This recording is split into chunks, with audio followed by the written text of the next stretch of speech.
Hello বন্ধুরা, চলো আজকে আমি তোমাদের সাথে একটা সুন্দর চুড়িদারের সেলাই করে দেখাই।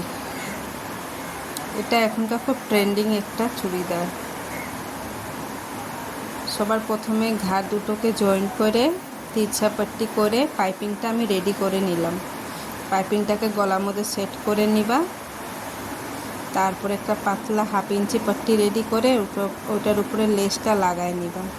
হাতার মধ্যেও সেম লেসটাই আমি ব্যবহার করছি। এই লেস দিলে খুব সুন্দর হয় চুড়িদারটা।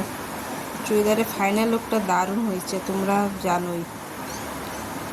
তারপরে হাতা দুটো জয়েন্ট করে নিলাম, এক এক করে 2 হাতা জয়েন্ট করে তারপরে আমি ফিটিংসটা দিয়ে নিচ্ছি।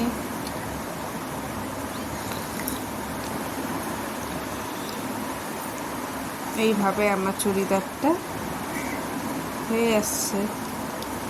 চাপ সেলাইগুলো দিয়ে নিব।